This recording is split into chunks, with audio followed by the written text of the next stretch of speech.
is MacroVoices, the free weekly financial podcast targeting professional finance, high net worth individuals, family offices, and other sophisticated investors. MacroVoices is all about the brightest minds in the world of finance and macroeconomics telling it like it is, bullish or bearish, no holds barred. Now, here are your hosts, Eric Townsend and Patrick Ceresna. MacroVoices episode 518 was produced on February 5th, 2026. I'm Eric Townsend. By popular request, Energy Outlook Advisors managing partner Dr. Anas Alhajji joins me as this week's feature interview guest. We'll discuss the events that have transpired in energy markets since Dr. Alhajji's last interview back in November. Then we'll cover all the big geopolitical risks. And finally, we'll end on the three big events that he's watching in this week's energy markets. At the end of the feature interview, you'll hear Anas suggest another follow-on interview dedicated to the subject of President Trump, artificial intelligence, and their long and short-term impacts on energy markets, including nuclear energy. Let us know on X if you want that follow-up interview, and if there's enough interest, we'll organize a Twitter Spaces to cover those topics separate from MacroVoices. Then be sure to stay tuned for our post-game segment after the feature interview, when we'll have Patrick's Trade of the Week plus our latest perspective on all the major markets, including the massive whipsaw in the gold market. And I'm Patrick Ceresna with the Macro Scoreboard week over week as of the close of Wednesday, February 4th, 2026. The S&P 500 index down 138 basis points, trading at 68.82. Markets looking heavy with some serious cracks emerging in the tech space. We'll take a closer look at that chart and the key technical levels to watch in the post-game segment. The U.S. dollar index up 136 basis points, trading at 97.64. The March WTI crude oil contract up 305 basis points, trading at 65.14, continues to show resiliency. The March RBOB gasoline up 316 basis points, trading at 196. The April gold contract down 730 basis points, trading at 49.50. A peak to trough $1,200, 20+% drop. We'll go deeper into this in the post-game segment. The March copper contract down 118 basis points to 585. The February uranium contract down 1,277 basis points, trading at 85.70. A big mean reversion also happening in uranium. The U.S. Treasury yield up 1 basis point, trading at 4.27. Key news to watch this week is the University of Michigan consumer sentiment and inflation expectations. And next week, we have the retail sales, CPI inflation numbers, and the delayed jobs numbers. This week's feature interview guest is oil market expert Anas Alhajji. Eric and Anas discuss the 2026 crude oil outlook, why oil may stay range-bound even with plenty of headline risk, and what it means for positioning and more. Eric's interview with Anas Alhajji is coming up as MacroVoices continues right here at MacroVoices.com.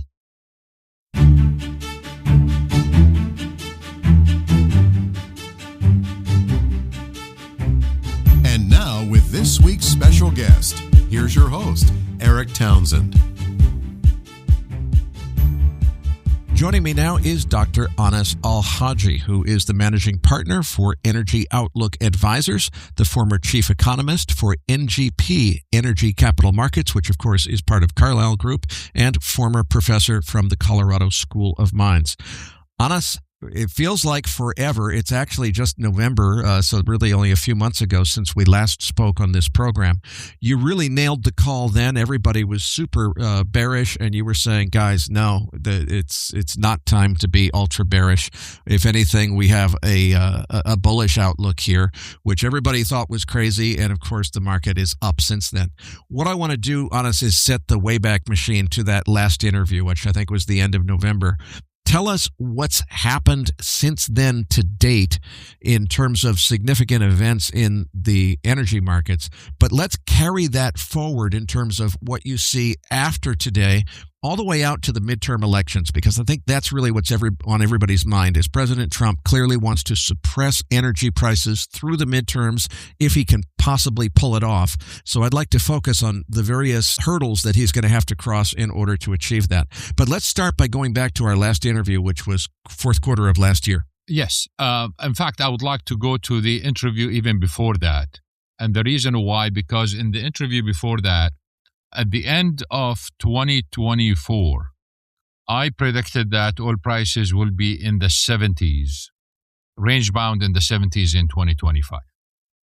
And if you look at the prices, that was correct in the first half of the year.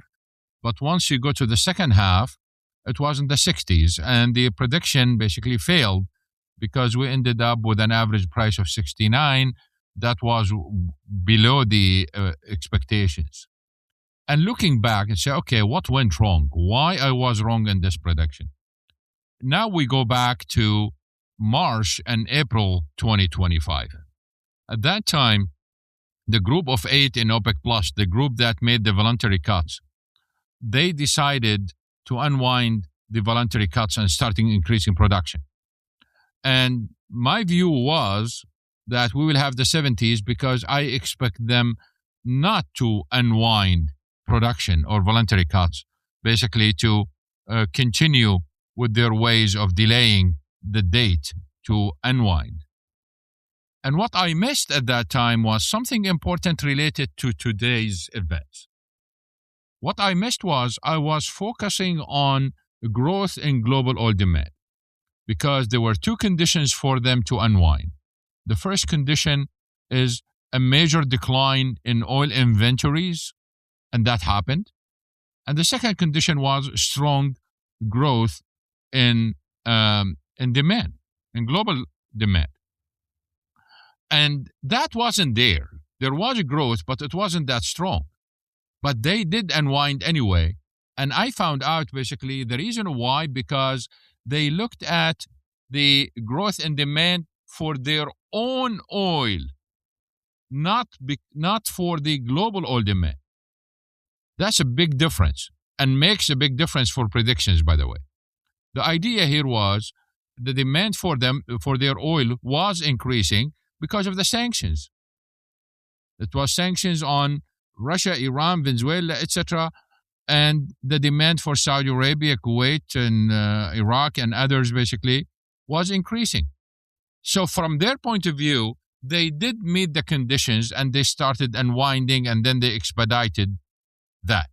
So keep this idea in mind because I want to go back to it later on to talk about what's going to happen this year.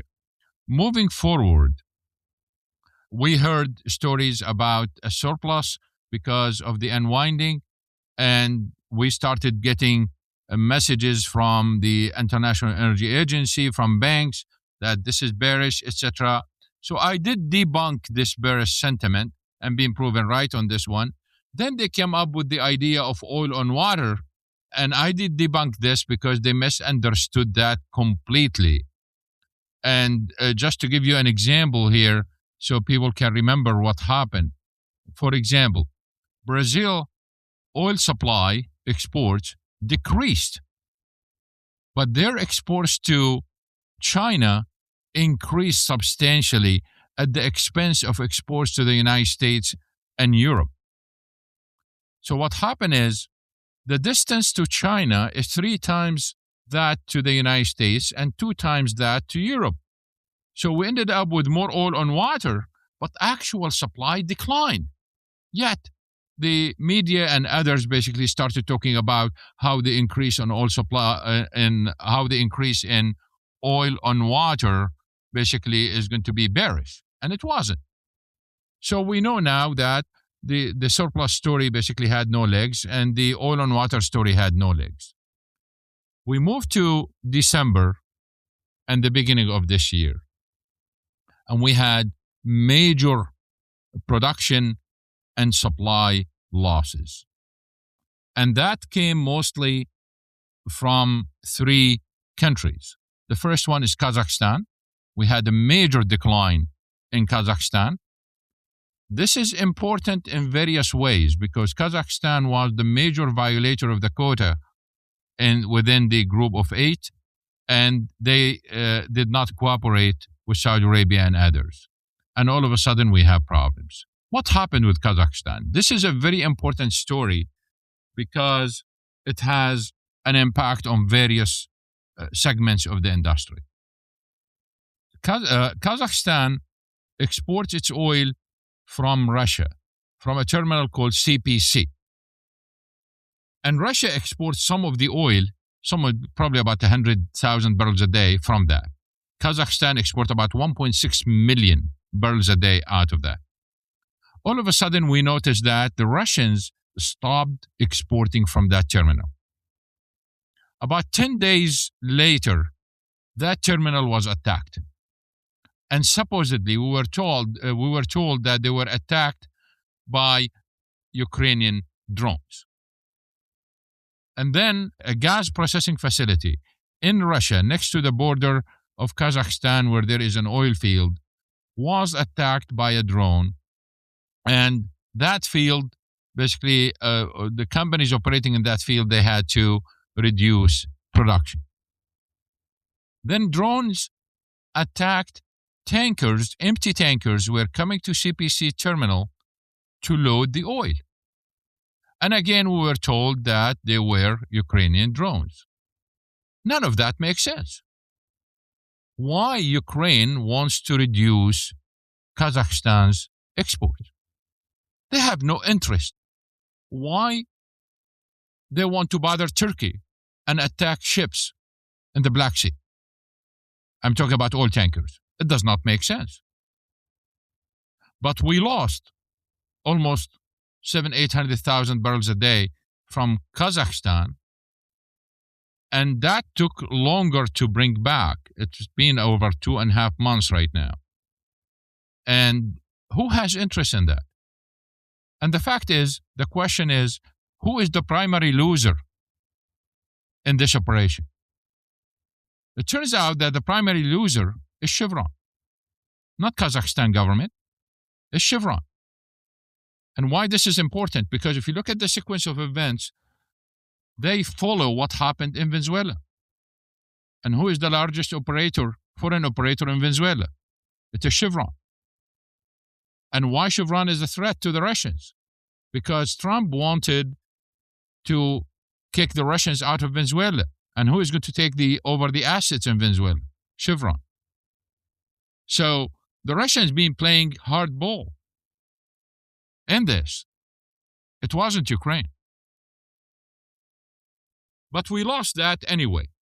That means the surplus that the International Energy Agency and others are talking about has declined.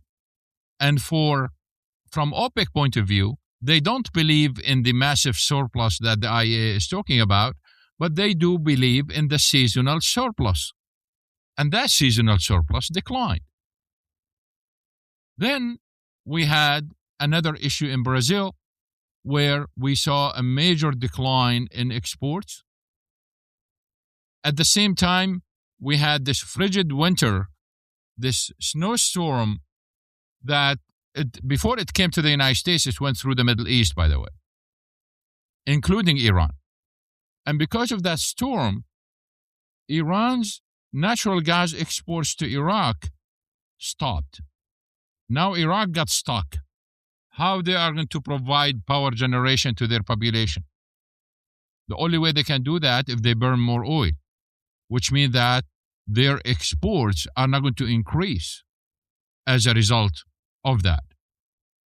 So in terms of world supplies, basically, we've seen those reductions from Kazakhstan, from Brazil, and from Iraq, and of course from Russia too, for various reasons.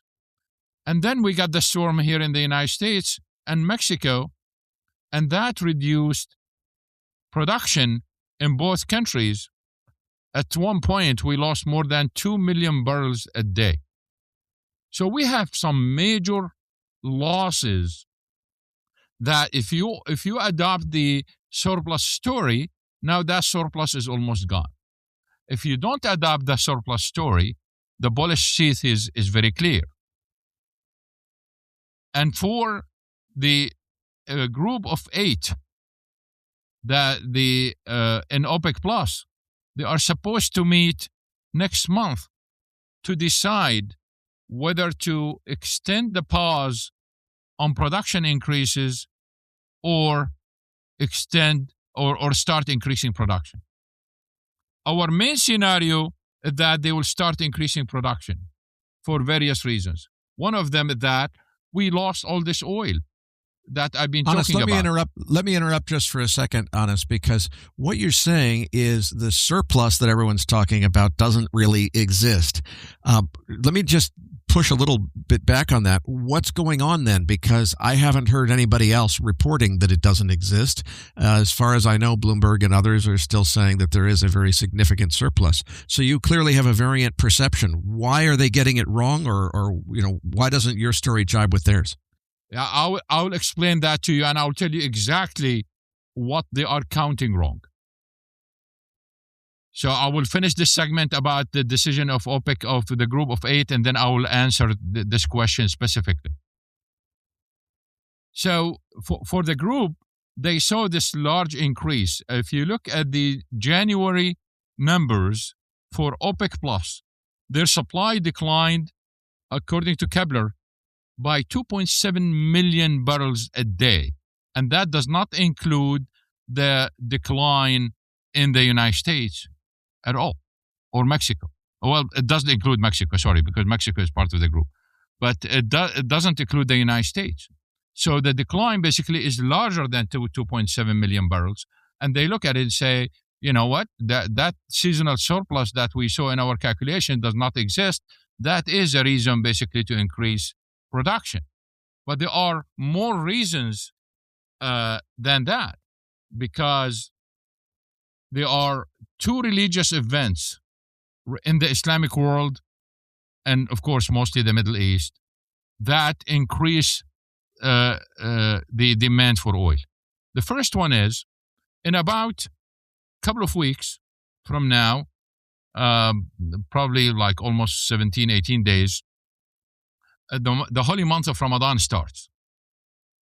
And there are 44 Muslim countries around the world, but let's focus only on the Middle East now. We do have enough evidence to show that energy demand during the month of Ramadan increases.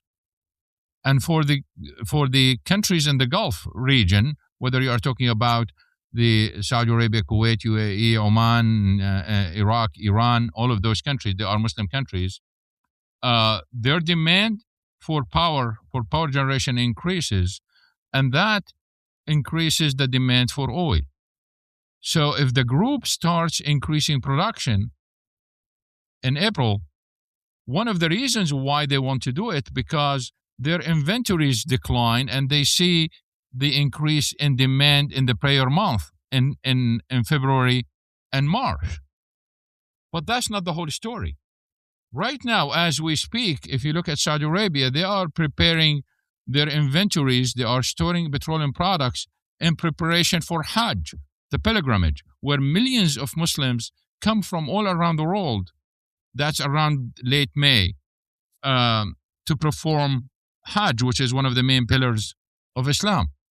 We discussed this before. And that increases the demand in Saudi Arabia alone for oil by about 300,000 barrels a day. What that means is this increase in production, if they start increasing production in April, the world is not going to see it. It's going to be consumed within Saudi Arabia. And to go back to February and March for the month of Ramadan, what the Saudis basically have been doing is part of the Vision 2030 is to increase tourism. And they focus on religious tourism. And part of increasing religious tourism is that they want more worshippers to come to Mecca in the holy month of Ramadan. So we are going to see probably record numbers coming to Saudi Arabia during the month of Ramadan. So that's another increase in energy demand, which increases the demand for oil, which means that some of those increases are going to be consumed domestically. But by the time the Hajj ends in May, the summer months, where demand for cooling increases substantially, and they start using oil in power generation. And that, in the Gulf alone, the demand during the summer for oil increases by about 1 million barrels a day. That means it's going to eat up all the increases in April and after that, and all the previous increases last year, or most of them. So there is this surplus idea basically has no legs. But to answer your question specifically about what Bloomberg and the IEA and everyone got wrong, I have two answers for that. The first one is, if you look at U.S. crude oil production since the beginning of 2025 until today, it's been increasing. And the confirmation we have is until the end of October, it's been increasing. So that sounds bearish, and that should create a surplus. But here is the problem. The U.S. government locked up more oil in the Strategic Petroleum Reserve, the SPR, than all the increases in crude oil production since the beginning of 2025. So what they are doing is they are counting this as a surplus, but this is really a locked amount that is not available to the market. So that's one mistake. So when you do Excel sheet and they count it as an increase in production, it looks to them like it's a surplus. So that's one. The other one is, if you look at all the inventory increases since the beginning of 2025 or since August, because that's where the sharp increases started. If you look at all those increases, you see two things. First of all, they are concentrated in few countries. So this is not worldwide. And if you look at that concentration, most of it is in China. And you study every country on its own from the other countries that, if you exclude China, you find out that the increase in inventories was a replenishment. It wasn't even an actual increase. It was just a replenishment of low inventories. Remember, when the group of 8 increased their production last April, they did it. Why? Because inventories were very low. So in those countries, it was just a replenishment. But for China, they increased their inventories by more than 100 million barrels since then. And there, until 3-4 weeks ago, the level of inventories in China was the highest on record. And the question is this a strategic decision, or this is just a commercial decision? And if you look at the behavior of China for the last 3 years and how they are storing everything in terms of energy, they are storing oil, they are storing natural gas, they are storing coal, and the inventories of each basically reached record high. That does not indicate it's a commercial decision. At the same time, you look at their policies, they are investing heavily in upstream to increase their own domestic oil and gas production, and they were very successful in terms of natural gas. Although the cost is very high. That is not a commercial decision. The fact is, everything China is doing looks like it's a preparation for either war or sanctions. And for either one, they want to build up their domestic energy sources, including solar and wind. And that is why the demand for storage batteries is going through the roof in China, although it is very expensive, because it is a strategic decision. You cannot argue with a strategic decision. You cannot go and tell them, oh, it is subsidized and it's expensive. And when you are talking about the survival of a regime or a survival of a country, those financial arguments do not make any sense. They don't fit. It's a waste of time. So most of that increase in inventories in China are based on strategic decisions, and that oil, or most of it, should be counted the same way we count the U.S. Strategic Petroleum Reserves. So they are counting those as a surplus, and it's not a surplus. To give you another example on this, I call it the manufactured surplus because it is made up in Excel sheet. At the beginning of 2025, the IEA predicted that U.S. oil demand would increase by only 60,000 barrels a day. That was very low. Others, including OPEC, basically have very high number. And we're looking at the actual numbers, and we can see where the IEA was wrong on this. U.S. oil demand was way, way higher. Toward the end of the year, the IEA was forced basically to upgrade its forecast, and we got surprised by the end of the year in the latest report. They increased their forecast for U.S. oil demand from 60 to 170. I mean, really, they did not see all of that throughout the year? To 170. And that 170 is still below the actual. So you can see that it was manufactured surplus. So that's the major difference between what I see and what they are talking about. Anas, let's go back to the outlook from here to the November elections. What's on the horizon? What do we need to pay attention to? And how do you see it playing out? So this bearishness that the IEA and Goldman Sachs and others are talking about basically has no legs. So we are not going to see this major decline in prices. And I know President Trump basically was talking about oil prices I think around 55. He was talking about WTI. So this is whatever prices we are going to get is close enough, but he's not going to get his wish. But what's going to happen is the bearishness basically is not there. And if for some reason oil prices start rising, China will do the dirty work for President Trump. Because we know from the last 10 years, when Brent basically goes above 70, they start releasing oil from that inventories they have. That's why we predict the prices to be in the 60s, range bound for Brent in 2026. Of course, you might get like daily spikes or hourly spikes here and there for various reasons, but in general, prices are expected to be in the 60s, range bound, because the bearish story has no legs, and China is going to use its inventories to prevent prices from going up. So here comes the election. Trump basically is not getting his wish in terms of the exact number, but he is getting his wish in terms of low gasoline prices and low oil prices in general. So he will get it before the election. Let's move on to geopolitics, starting with Venezuela.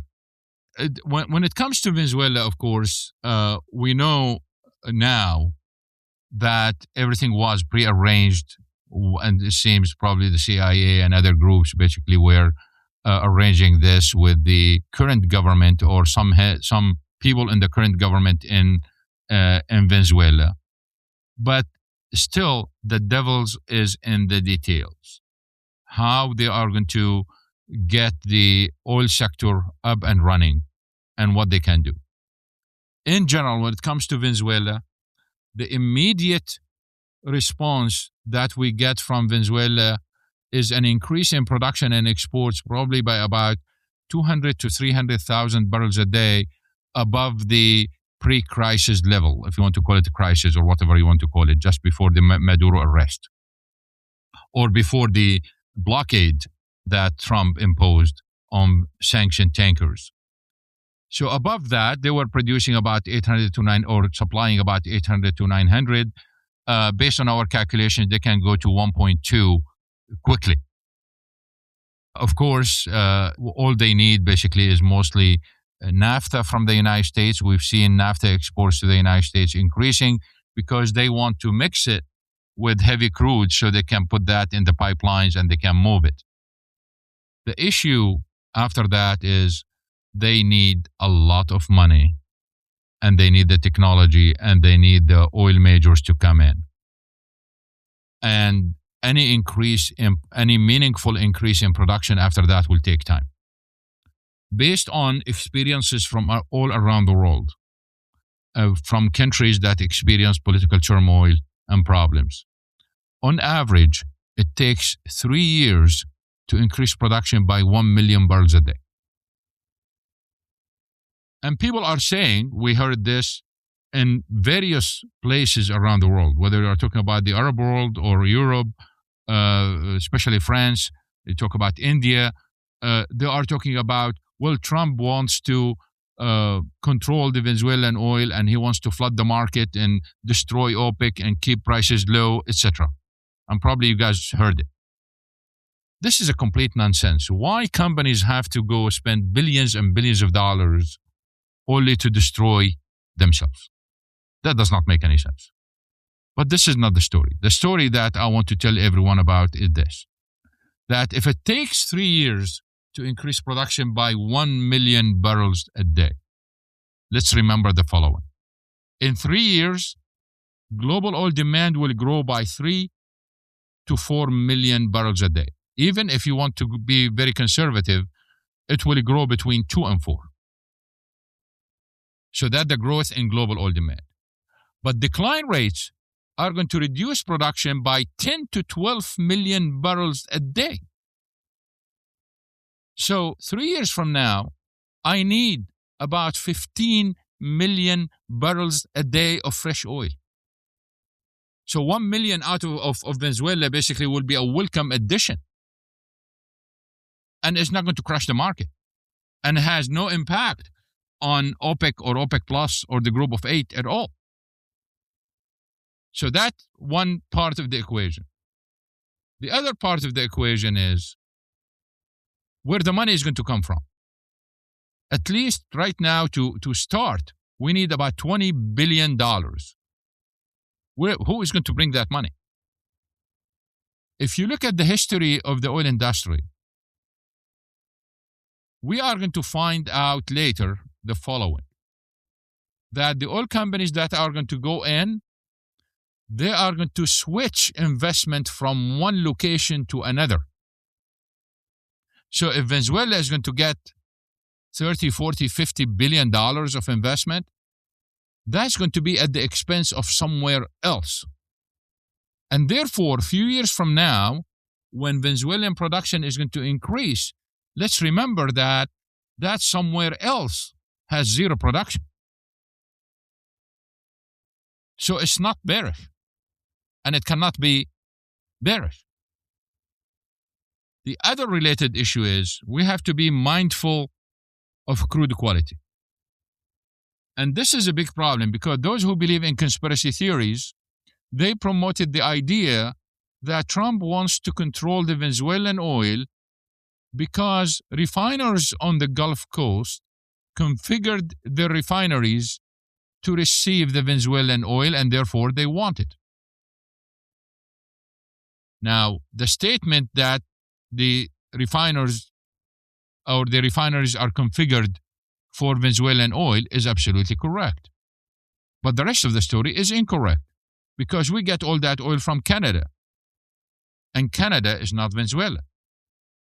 Let's remember when we talk about Canadian crude, what we have here. First of all, the quality of the Canadian crude is way better than the Venezuelan crude. We have a web of pipelines that is bringing, or good infrastructure that is bringing this from Canada, from responsible companies, a stable, politically stable country. But what is different about the Canadian crude from others is that it comes with long life and low decline rates because it's oil sand. That's not the case in Venezuela. So those refiners, those who are adopting the conspiracy theory and they are talking about the refiners, they are missing the point that those refiners basically are getting a good deal from Canada. And as you know, Canadian crude is sold at discount too. And if you look right now at the situation, what we see is the following. We were told by the Trump administration that now the Venezuelan oil under the control of the Trump administration is being sold at a price that is 30% higher than the price sold to China before the blockade. This statement is correct, but it is intended to fool people. That's not really the full story. The full story is the Trump administration allowed the two trading houses to buy the Venezuelan oil at the price that China was getting. So Venezuelan oil was sold at the same discount. But those companies are selling it or trying to sell it to others at a price that is 30% higher than before. But Venezuelan oil basically is sold at the same discount that China was getting it. And now those trading houses are having serious problems because they are not able to sell that oil. China is not buying it. India is still compromising, and that oil is not going anywhere. You look at the recent data from Kepler, most of that oil is going to the United States. And if it is going to the United States, the question is it replacing Canadian crude? And if it is replacing Canadian crude, that means we are going to see price differentials for the West Canadian Select basically getting hammered because of it. Anas, let's move on to Iran. This is confusing the heck out of me. At first, it seemed like the strike was imminent. We were repositioning half of the U.S. military fleet to the Persian Gulf, getting ready for a big strike. And now it seems like President Trump wants to kiss and make up with Iran. What's going on here? It seems that there is this general realization in the whole region in the Middle East that a collapse of the regime is the worst disaster they can have. A collapse of the regime basically will lead to many issues, including civil war within Iran and massive migration to the neighboring countries. Let's remember that the population of Iran is over 90 million people and is surrounded by all those countries. And who wants to get migrants in this case? Pakistan has its own grievances with the Baluchistan province because they want to be independent. If you have a collapse of the regime in Iran, they are going to gather on the Iranian part and literally launch attacks on Pakistan. That's why Pakistan does not want it. And the Turks basically do not want the Kurds to start to establish kind of their own Kurdistan in Iran and launch attacks on Turkey. And then the other Gulf states they don't want the flood of immigrants, neither Iraq. They don't want the flood of immigrants. So the collapse of the regime is a serious problem. And it seems everyone realized that there is no substitute. Unless they do something similar to Syria and Venezuela, where you get rid of the top leadership, but you keep the system as is. And by doing so, of course, that means all the opposition gets burned. So all the Iranian opposition basically get burned in this, and just like what happened to the Venezuelan opposition, they got burned. So aside from that, the picture was very clear. Do you want a total chaos in the region, or you want to work it out? And the issue here is there is no substitute, and probably that's what scared the hell out of everyone. Just to briefly talk about the oil impact, we always hear about blocking the Hormuz Strait. Look, Iran cannot block the Hormuz Strait, and it is not in the interest of Iran to block the Hormuz Strait. Most of their imports come through the strait. Most of their exports go through the strait. And at the same time, blocking the strait will hurt Iran's friends, but will not hurt Iran's enemies. If the strait is blocked, Israel will not be impacted at all. The impact on the United States is extremely limited. But you look at India and China and other Asian countries, they will have serious problems. So let's drop this idea of blocking the Hormuz Strait. Yet some militia or some cronies, etc., can cause trouble in the area. Yes, no one can deny that. We've seen it before. I just want to point this out. Anas, let's move on to Russia-Ukraine conflict. What do you see on the horizon there? And if this does eventually get resolved with some kind of peace deal, is that massively bearish for prices because all of the Russian supply comes back online, or is it more complicated than that? It is more complicated than that. First, if you really look at it, Russia cannot increase its production anymore. That's it. And if we end up with a peaceful resolution, Russia will spend the first few months repairing its refineries. And once the utilization in those refineries go up, that means their domestic demand for crude goes up. Therefore, Russian exports will decline, and that is bullish. So it cannot be bearish. That's one. But, of course, here we are talking about oil, but when it comes to natural gas and LNG, that's a different story. I'll talk about that in a minute. But the main issue that we should focus on is this. What happened after the sanctions were imposed? Trade patterns in oil worldwide changed. And oil that was going to Europe now is going to India and China. And we've seen those massive activities in the Suez Canal and the Red Sea. Now, if we end up with a peaceful resolution, we are going to see some changes in that trade. We are going to see some reduction in insurance. We are going to see for the dark fleet, for example, and probably this one of the most important points in this podcast today, we are going to see massive retirement in the fleet because many tankers kept alive because of the sanctions.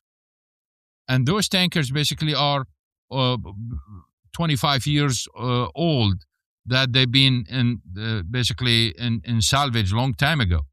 So we are going to see a massive retirement in the fleet, and that means we are going to see another phase to the shipping industry that we don't see today. So most of the implications are really on shipping, not on actual production, and whatever cost is associated with that, whether reduction or higher cost. But definitely insurance costs will go down. Today in the Daily Energy Report, basically we focused on the EU because today they released or they published the regulations that phase out the Russian gas from Europe. And we asked the question, okay, now you are going to phase this, but what if the war ends? And what if these sanctions are relaxed? What you are going to do with those regulations? And by the way, when you look at those regulations, I just want to point out one thing, that in those regulations, under the guise of phasing out Russian gas, the EU is trying to phase out US LNG because instead of targeting Russian gas, what they are saying is we want to do two things. Again, under the guise of Russia.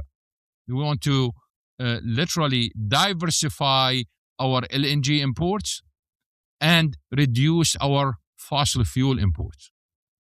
So this is really targeted at the United States. This is one of the unintended consequences of the Trump administration talking about Greenland and trying to impose tariff and trade wars, etc., on the EU. So this is today. You can read it and see that what's going to happen later on. The United States imposed sanctions on the LNG plants in Russia. There are 3 plants. They impose sanctions on them, and they impose sanctions on the tankers that carry this LNG. The imposition of those sanctions on those LNG plants and tankers has nothing to do with Ukraine. This is part of the LNG war. This is part of the idea that LNG has become an integral part of U.S. foreign policy. It's a tool that is used for national security. So the question we have is, if we have a peaceful resolution in Ukraine, what is the fate of this? Based on our thinking, the U.S. will relax sanctions on Russia, but when it comes to LNG, it will be very difficult to relax those sanctions. Anas, we've been talking about a lot of long-term issues. Before we close, I want to move on to this week. Of course, this podcast will air on Thursday. We're recording it on Monday afternoon. Tell us, I happen to know you've got a bunch of stuff on your mind because I follow your subscription Twitter account. What's going on this week? You've got 3 big things on your radar. Yes, there are 3 things this week. The first thing is Aramco Saudi Aramco will release its OSP, the official selling prices, on Thursday. This is very important because it tells us what they are planning on doing in the market, regardless of the meeting on Sunday. So the market basically is expecting lower prices. If they lower the price, that means the Arab Light price will be the lowest in 5 years. But I don't expect that. I seriously expect, for the reasons I explained early in the show, I think either we'll keep them flat or they will raise prices. So that's on Thursday. And then on Friday, the EIA will release its November data. It's supposed to release them last Friday, but because of the snowstorm and the closures, they decided to delay them by 1 week. This month, November, is very important because it tells us the fate of shale. Well, whether the production is still growing or not. Shale production everywhere in the United States been declining except in New Mexico. And everyone is looking at November to see whether New Mexico's production continue to increase or that's it. And if we end up with a peak, again, I don't believe in a terminal peak. So I believe in multiple peaks. So for now, at least for this period, if shale peaks, this is very important. Why? Because the Trump administration will continue building the SPR. That means we are taking more oil, locking it up, than what we are adding to the market. And that is bullish. And the third one is, we want to know the fate of those negotiations with Iran. Because by the end of the week, basically, we will know whether the negotiations are going well or not. If they are going well, that means more pressure on prices to go down. And if we hear that someone walked out or someone is angry, immediately we'll see $2-3 increase in prices. So this is just this week. These are the three issues this week. I want to go a little bit deeper on shale because this is something I've been talking about for a long time, and I want to get your take on it.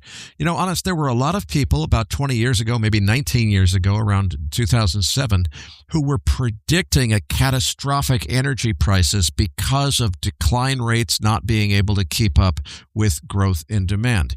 They ended up being ridiculed as horrendously wrong. In reality, there was actually some very credible analysis behind those predictions. What they failed to consider was the U.S. shale revolution and how dramatic it was going to be. And as far as I interpret the market, it's the U.S. shale revolution that basically saved the world from a, let's say, between 2008 and 2010 energy crisis. And, you know, congratulations to the men and women of the U.S. Energy patch. They did a fantastic job.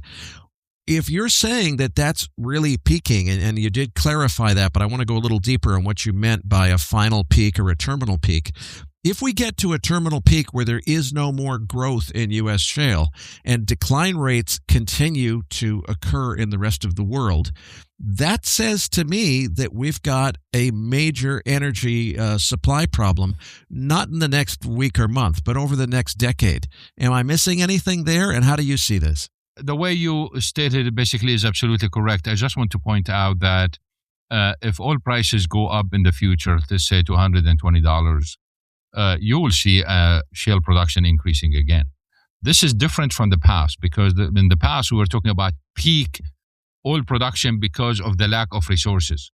We don't have problem with resources. We have problem with the economics of it. So if oil prices go higher, we are going to see another increase. We know where the shale is. We can get it. It needs more money.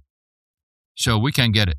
The other thing is, by the same talking about shale, remember, you can apply the same arguments about Guyana and Brazil. Exactly the same argument. So we ended up with those two areas increasing production substantially. What we are going to suffer in the future from is this gap. So think about it as like demand is growing linearly while the production is growing like stair steps. And if you put them above each other, you can see the gap in between.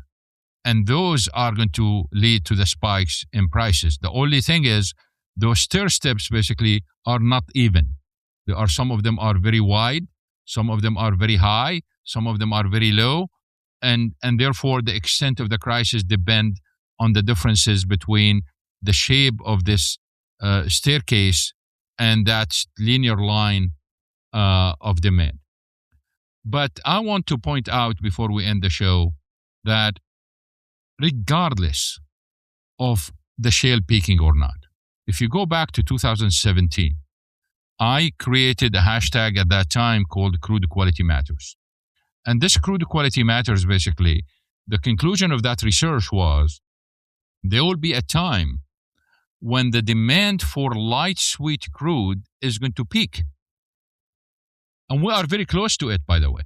I'm talking about the light sweet crude. I'm not talking about oil in general. So what happened is why we are exporting oil in the United States. We are exporting oil because we reached a refining wall in the United States. We cannot refine additional light sweet crude. And therefore, we have to export it. This refining wall is going to expand more and more around the world if shale continues to grow until we reach a point where no more. So if we are not going to hit a peak on production, we were going to hit a peak on demand for that light sweet crude. Anyway, I just want to point out this point. Final question, Anas. It seems to me that President Trump has a very strong incentive to try to keep energy prices down, specifically through the November midterm elections. Now, just knowing President Trump, Mr. Art of the Deal, if there was somebody, some trading partner he could cut a deal with and say, look, I need you to help me out, increase production, do something to get the prices down just through November. And if you do that for me, after that, I'll let you raise them as much as you want.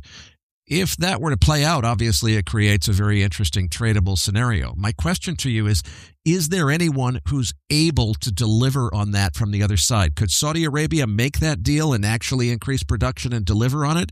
Or is there really nobody in a position to help him out of this squeeze? It doesn't matter.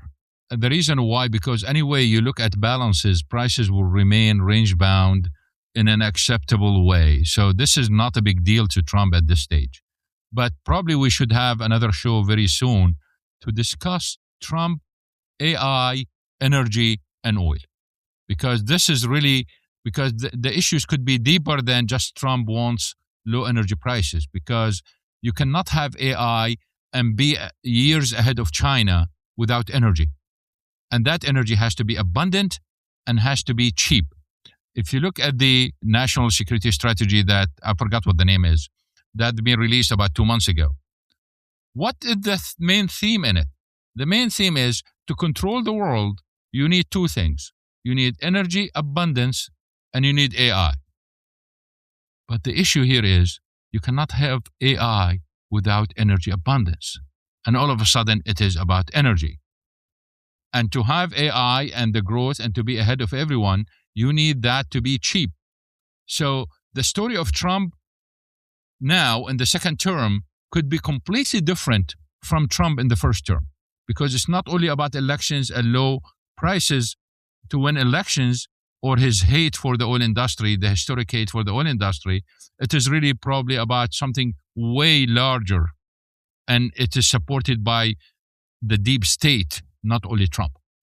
Anas, I love your idea of doing another interview. It won't fit in this one for sake of time, about AI and energy and where it's headed, because I have a very strong view in this. So many people are counting on nuclear energy. And as much as I'm a nuclear energy proponent, I don't think that the people expecting that understand the lead time for building new nuclear energy. I think natural gas is going to have to stand in, and that's going to be the big story of the AI boom. Why don't we do that in a separate Twitter Spaces interview so that we can get that done sooner?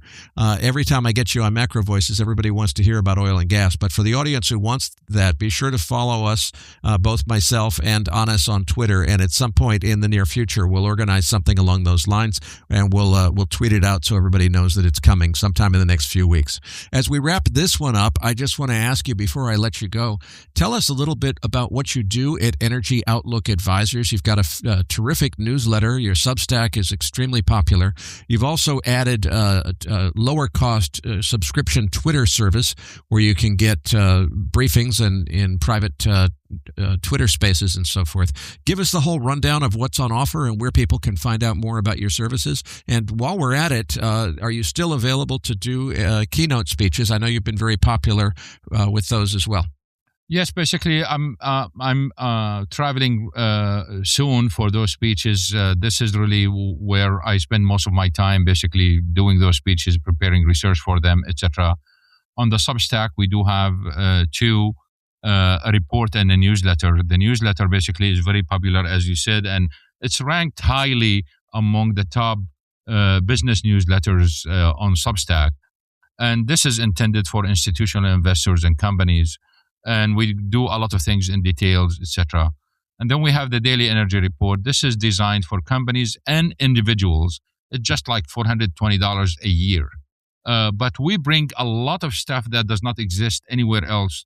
A lot of insights that literally do not exist anywhere else. And people know that we went against the grain several times and we're being correct. And we have the Twitter subscription too. This is kind of very low cost subscription. We put some stuff on that. And then I do a lot of Zoom calls with clients from around the world for those who are interested to do like 1 hour talk or 1 hour presentation. I do a lot of that too. But the point I would like to mention here regarding all those subscriptions, etc. If you think that if you subscribe and you think it's not valuable, just call me, contact me, and I will cancel that subscription and I will carry the cost. Whatever that thing is, I will carry it. If you really feel that it's not valuable. If you want to cancel for other reasons, that's your problem. But if you want to cancel because of the quality, I will carry that cost. Well, honest, it's hard to argue with a money-back guarantee. Patrick Ceresna and I will be back as MacroVoices continues right here at MacroVoices.com.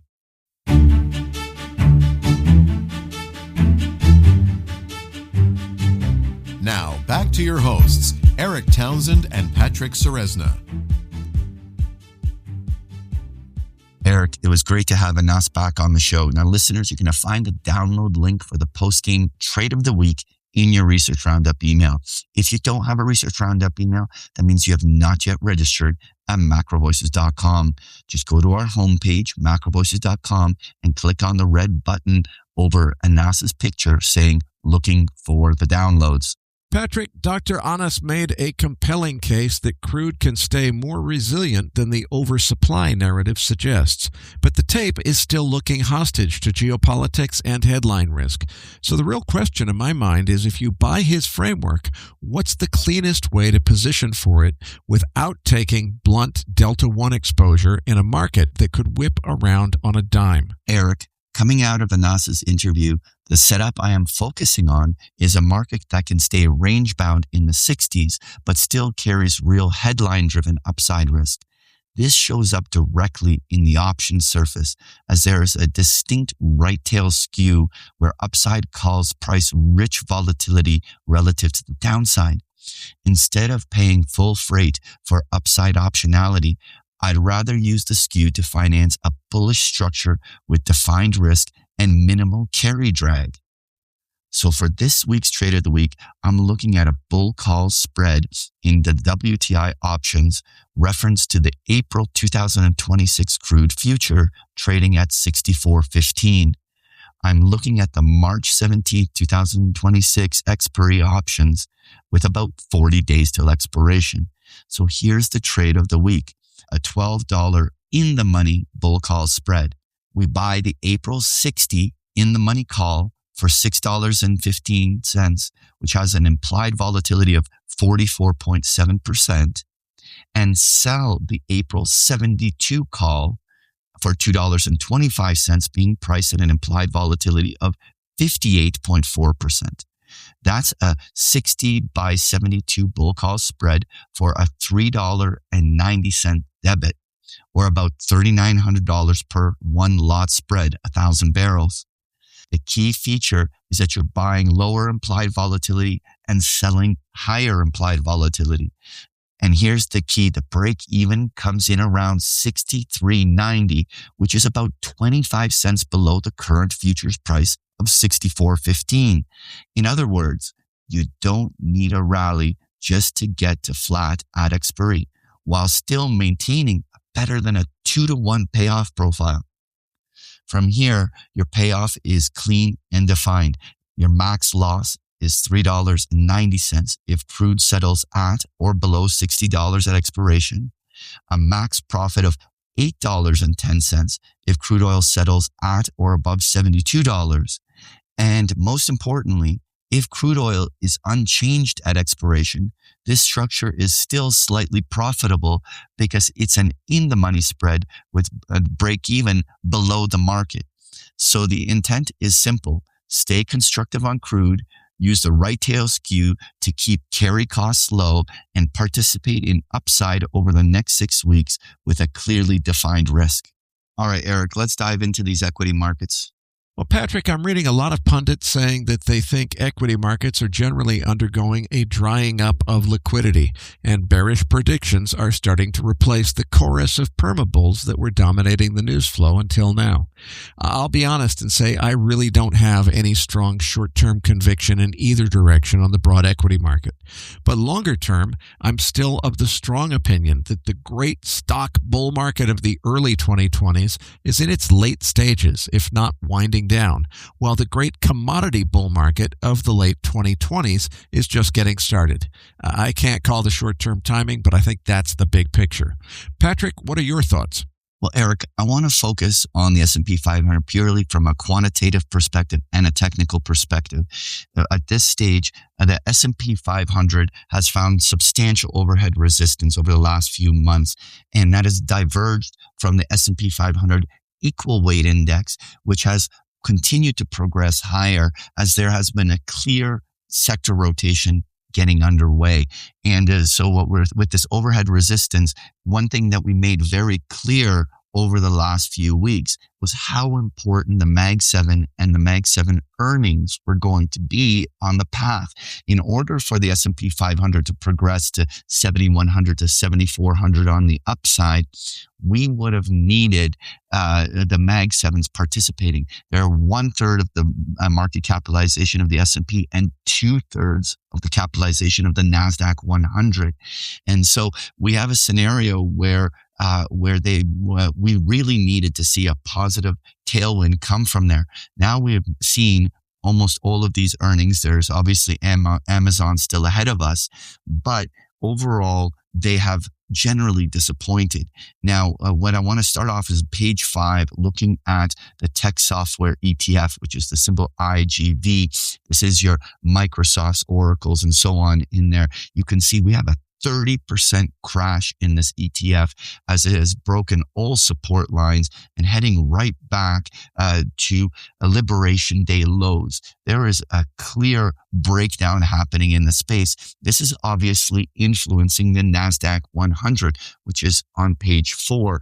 And what you can see is after a double top, we have now broken the December and January lows and closed below the 50-day moving average at levels where CTAs and vol targeting funds will actually start to do systematic selling. And so we are in a situation where the underpinning support of the market is massively deteriorating. Now, on page 3, where I have that S&P 500 chart, we can't technically still see the breakdown underway, but we have the first attempt to close below the 50-day moving average and a very large amount of systematic trading that will start to hit the bid below 6,800. This is an incredibly fragile moment. Now, is this a doomsday bear market? No, we had an amazing bull market from April all the way up to here, inevitably markets correct, no different than we see on all sorts of the other commodities and so on. At some stage, we're going to have a correction here. And the question is, did the disappointment of these Mag 7s make it more inevitable at this stage? If we start breaking those levels, we can see spikes in implied volatilities. If we see breakdown in financials, if we see junk bonds breaking key support lines and see credit spreads starting to widen, this can turn into a bigger correction, something that could be not just a 5% dip like we saw back in November, but it could become a 10+% market correction. That would, of course, in the end, wherever it stalls out, would be a buying opportunity. But at this stage, the market looks highly vulnerable going here into the first week of February. All right, Eric, let's touch on the dollar. Patrick, the bounce off the long-term lows has been vigorous for the last week, so an argument could be made that the September 17th and January 27th lows on the dollar index form a bullish double bottom pattern. But in my view, this is a headline-driven market, and I don't weight technical analysis as heavily as I usually would. I think we had a solid downtrend in play that was probably set to take us to new lower lows. But then the market's reaction to President Trump's nomination of Kevin Warsh for Fed chair to replace Jay Powell brought on a sudden reversal that's all about the market's perception, which I think is wrong, that Warsh will be much more hawkish than President Trump expects him to be. If that's the right interpretation, in other words, if my variant perception is correct that Warsh is actually going to give the president whatever he wants, well, clearly that's a speculative view. But if I'm right on that, I think the stage is set for the rally to continue only until the market figures out that Warsh isn't going to be the permahawk that many market participants perceive him to be. Then I think we would eventually move to new lower lows. The question is, how long does it take for the market to figure out that they've got it wrong and that Warsh is going to give Trump whatever he wants? At least that's my view. Time will tell. Well, Eric, I want to look at the dollar again, just purely technicals. We had a break to a lower low from last year, which has really opened the downside window. Now, this bounce is the big tell. We came back toward the 50-day moving average, back towards the 50% retracement, and a level where what were last year's lows act as overhead resistance. This 97.5 to 98 level is going to be the tell. If the story is that the first quarter of the year is the dollar bear market resuming, we should see this be a key failure point. And so this is kind of a make it or break it moment. If the dollar surpasses 98 and goes back into the trade range, then it neutralizes the sell cycle. Doesn't necessarily make it bullish, but it means that the dollar weakness is not a first quarter story. And so we're going to literally get the most valuable information right here, right now. Let's see what happens at this level. All right, Eric, let's talk crude oil. Obviously, we heard from Anas, but how do you size up this current market? Well, obviously, the feature interview covered crude oil in detail, so I won't belabor the fundamentals. My feeling is that there's still a lot of geopolitical premium in the oil market, and we got to wait to see whether or not President Trump makes a kinetic strike on Iran to know what the next leg is going to be. That means the market could go either way in a hurry, depending on what happens on that geopolitical front. Now, if we get a de-escalation of geopolitical premium that takes us all the way back down to $55 WTI, I think that's a buy. Meanwhile, my time spread trade, long Z6, Z7, continues to perform beautifully, profiting well over $2 since I opened that trade several weeks ago. And yes, $2 doesn't sound like much, but that's a pretty big move on a one-year time spread in a relatively short time frame. Finally, Dr. Anas requested a President Trump /AI/oil and gas/nuclear follow-on interview. I love the subject matter, but we can't do it on MacroVoices. We have scheduling rules that we don't put the same guest on, 2 weeks in a row or in rapid succession. We try to keep them separated by a few months. So let us know if you want that topic by replying to the tweet announcing this episode on X. Tag Anas Alhajji as well. If there's enough interest, we'll organize a Twitter Spaces or something and, announce it separate from the podcast. So follow along on Twitter, or X as it's called these days, if you want to get in on that one as well. Well, Eric, obviously we already touched on this during the trade of the week. Overall, the pattern I see here is that old dips are being bought. Every time it comes in with a $2-3 drop, the buy on dip traders come right back in.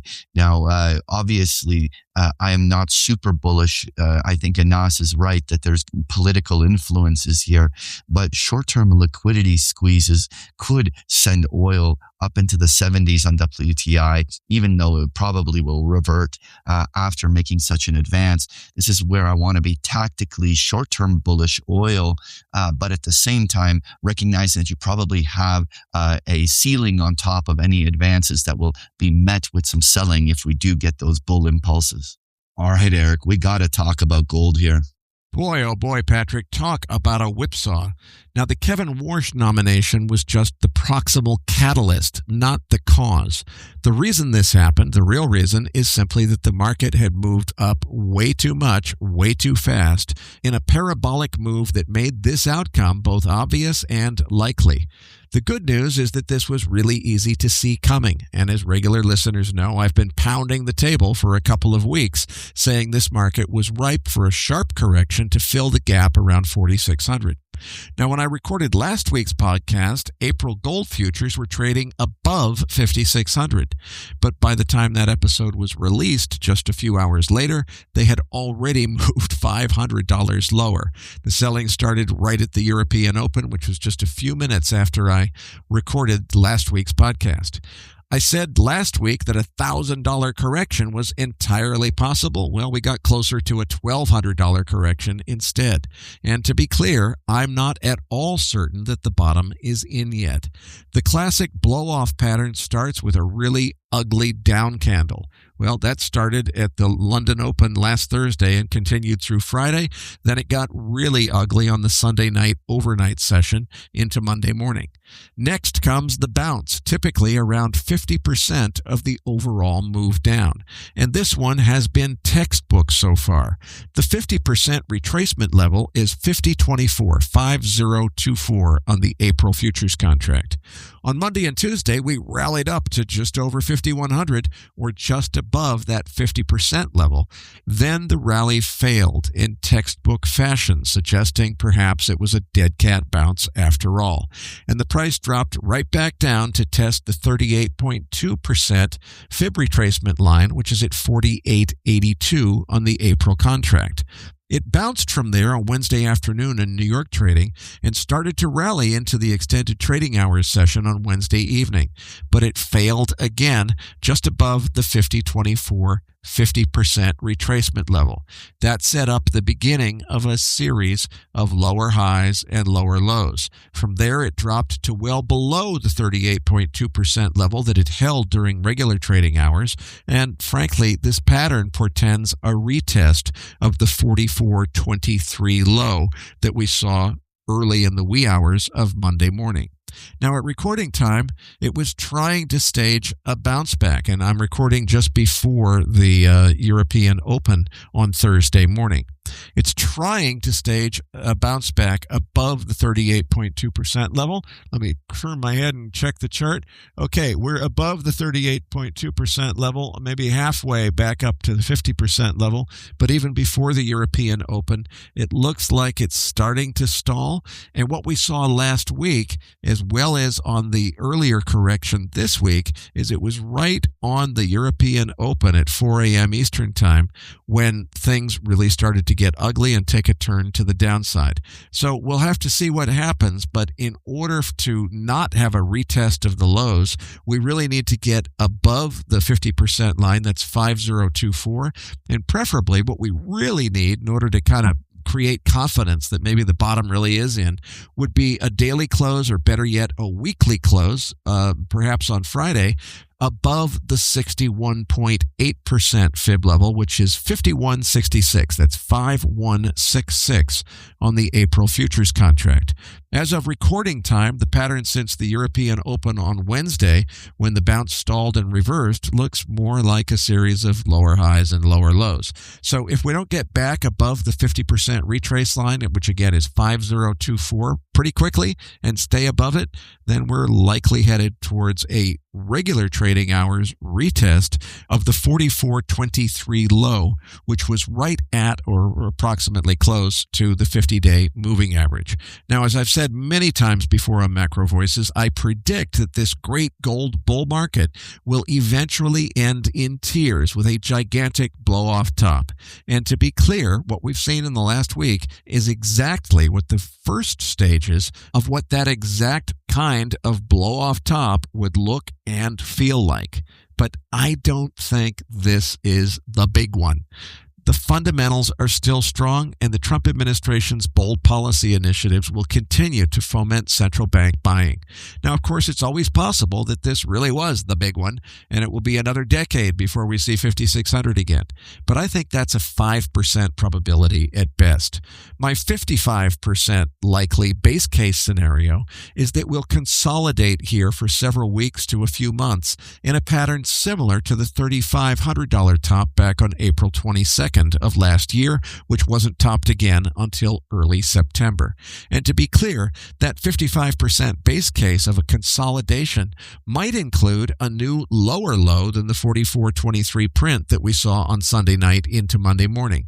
In fact, I think a retest of the 50-day moving average during regular trading hours is likely before this is over, based on the way the tape looked at recording time. Again, that was before the European Open. Sometimes things take a turn in one direction or the other when Europe opens. So look at what the direction has been.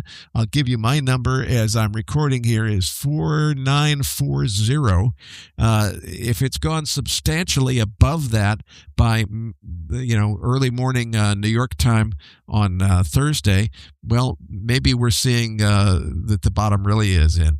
If it's below the 38.2% level, which again is 4,882 on the April contract, that would suggest that we're headed toward a retest of the overnight lows, which again were 44.23. I'll assign a 30% probability to a substantially deeper correction well below the 50-day moving average, perhaps testing the 100-day moving average at 42.63, that's 4263, or even lower if the U.S. dollar rally continues in earnest. And that leaves 10% remaining for the unlikely scenario that we just power out of this after the market figures out that Kevin Warsh is going to give Trump whatever he wants, and we see new highs above 5,600 within the next few weeks. Again, that's an outlier, definitely not a prediction.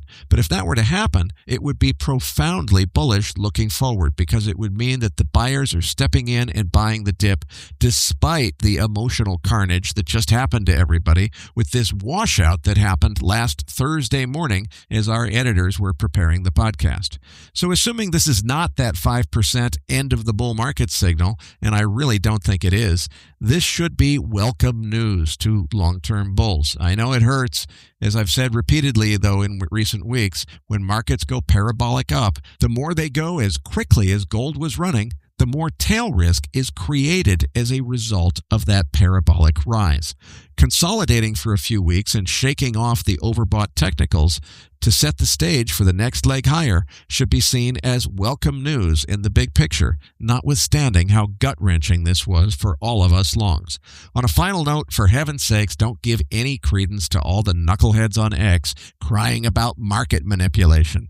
Of course, precious metals markets are manipulated, as are all markets, but this was a super easy to see coming technical correction in response to an extreme overbought technical setup.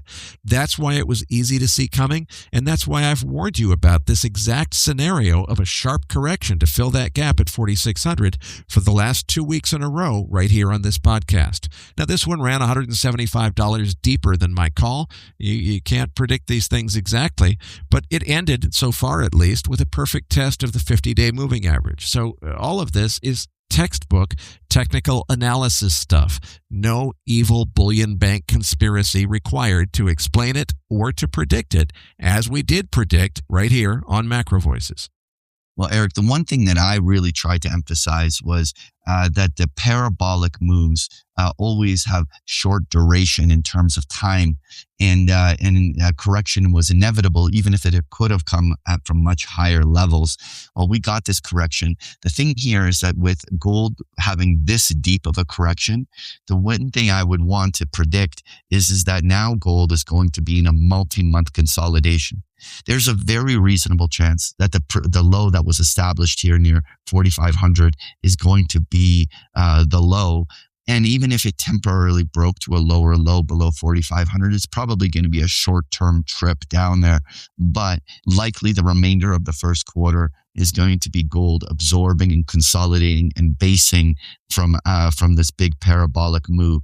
And so I think that while dips can inevitably be bought on gold, I don't think that there's any rush or urgency to be putting on brand new gold positioning unless you're willing to grind it out for months waiting for the next turn up in the gold markets. All right, Eric, let's talk uranium. A lot has happened since last week's interview with Justin. How do you size this up? As regular listeners know from last week's feature interview with Uranium Insider editor Justin Hune, I couldn't possibly be more bullish on uranium long term. But we took a beating this week, and the reason was a sudden retreat in the spot price of uranium, which had briefly moved into backwardation, touching almost $100, even as the long-term contracting price was still in the high 80s. Now, Justin's hypothesis, and I agree, is that what happened here is that SPUT's big purchase of physical metal this past week was so widely broadcast and anticipated that more traders tried to front-run it than SPUT actually had pounds to buy. So imagine SPUT needs to buy 3 million pounds, but a bunch of front runners buy 10 million pounds, expecting that they're going to be able to unload it on SPUT. They know that date is coming. They front run it. That runs the price up to almost $100. But now there's guys that are selling 10 million pounds and SPUT's only buying 3 million pounds. The other 7 million get sold off. That takes us right back down to the low 90s, which is exactly what's happened. So that would explain why the price had been so strong in the prior week and why it sold back off so sharply after the bag holders got left holding that proverbial bag when there were more front runners selling than SPUT had budget to buy. Now, I just made the number up of 10 million and 7 million and so forth. The point is, everybody knew SPUT had a big buy coming. This was actually Justin's thinking, not mine, so I don't want to take credit for it. His hypothesis is what happened here is more front runners than there was metal to buy, and that resulted in this whipsaw, and we're now paying for it in terms of a move back down. But hey, it's another opportunity to shake off the overbought stochastics and RSI, and that swing lower creates a buying opportunity. I added to my Cameco longs at 110 spot 85 on Wednesday. I was lucky enough to get filled just barely above the low of the day, but I won't be at all surprised to see a new lower low before this swing trade is over. So this welcome pullback created both a buying opportunity and shook off the overbought technicals, clearing the way for the next move higher. And to be sure, even if gold is going to sell off further, it doesn't do anything to damage the fundamental case for uranium. Now, what it does do is potentially create a contagion and a feedback loop, because a lot of the same people own gold that own uranium. So if they get massacred in the gold market, and that could be coming next if there's a deeper correction, if we get into forced selling and margin call liquidations and so forth, you're going to see people selling uranium not because they want to, but because they have to, because they're covering margin calls on their non-performing gold positions. So don't be surprised if we see more weakness in the uranium market if there is further weakness in the gold market. Well, Eric, I agree that overall uranium should be bought on dip. We clearly have a very violent correction here. We're approaching some key Fibonacci retracement zones. So let's actually see whether it's bought on dip here or not. If this is going to continue to be bullish, then we're literally at levels where the bulls should be buying dips and creating support. So let's see whether that develops here over the next week. Finally, Eric, let's just touch on copper. Well, Patrick, I said last week that gigantic big green candle on Wednesday as I was recording north of $6.50 was super bullish on the condition that it lasted through a weekly close above $6. Well, needless to say, and unfortunately for the longs, that didn't happen, not even close. So that bullish signal is negated, and the chart, frankly, is starting to look kind of top-heavy. I don't have any predictions, but I'll be watching Dr. Copper closely in coming weeks. Patrick, what are your thoughts? Well, the one technical thing I want to observe about copper here, Eric, is that it's been on an intraday basis very correlated with gold. It peaked out almost the same time as gold. A rapid sell-off ended almost the same time as gold, put in a short-term low. It bounced the same way at gold. I'm not certain why copper is so correlated on the very short term. Maybe it is just a short-term thing, but right now, copper seems to have very much the same behavior as gold. And if it continues, and we do anticipate gold to be consolidating for months, will that also be the case for copper? It'll be very interesting to see. Patrick, before we wrap up this week's show, let's hit that 10-year Treasury note chart. Yeah, finally on that 10-year Treasury yield, I wanted to simply point that the bond markets have been so quiet. And when we see this kind of volatility in the intermarkets and see everything moving, including the dollar, including commodities, including the markets, when will the bond markets react? I'm shocked that they have been so quiet, but I don't think they will continue. If we see that there's equity risks and all of these things are cracking, I think bond yields here have a legitimate chance to start moving. Folks, if you enjoy Patrick's chart decks, you can get them every single day of the week with a free trial of Big Picture Trading. The details are on the last pages of the slide deck, or just go to bigpicturetrading.com. Patrick, tell them what they can expect to find in this week's Research Roundup. Well, in this week's Research Roundup, you're going to find the transcript for today's interview and the Trade of the Week chart book, which is discussed here in the postgame, including a number of links to articles that we found interesting. You're going to find this link and so much more in this week's Research Roundup. So that does it for this week's episode. We appreciate all the feedback and support we get from our listeners, and we're always looking for suggestions on how we can make the program even better. Now, for those of our listeners that write or blog about the markets and would like to share that content with our listeners, send us an email at researchroundup@macrovoices.com, and we will consider it for our weekly distributions. If you have not already, follow our main account on X at MacroVoices for all the most recent updates and releases. You can also follow Eric on X at Eric S. Townsend. That's Eric spelt with a K. You can also follow me at Patrick Ceresna.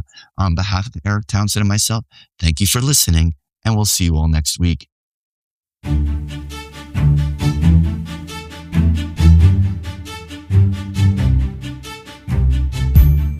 That concludes this edition of MacroVoices.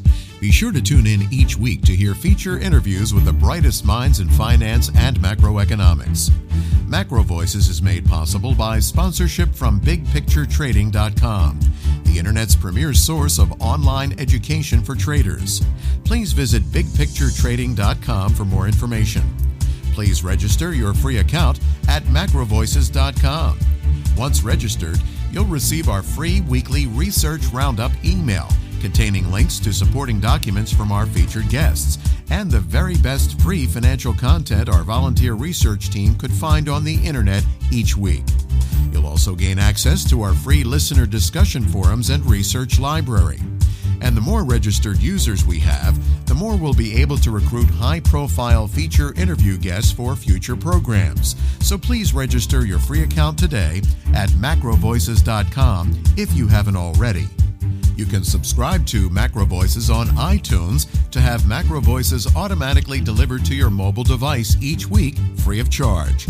You can email questions for the program to mailbag@macrovoices.com, and we'll answer your questions on the air from time to time in our mailbag segment. MacroVoices is presented for informational and entertainment purposes only. The information presented on MacroVoices should not be construed as investment advice. Always consult a licensed investment professional before making investment decisions. The views and opinions expressed on MacroVoices are those of the participants and do not necessarily reflect those of the show's hosts or sponsors. MacroVoices, its producers, sponsors, and hosts Eric Townsend and Patrick Ceresna shall not be liable for losses resulting from investment decisions based on information or viewpoints presented on MacroVoices. MacroVoices is made possible by sponsorship from BigPictureTrading.com and by funding from Fourth Turning Capital Management, LLC. For more information, visit MacroVoices.com.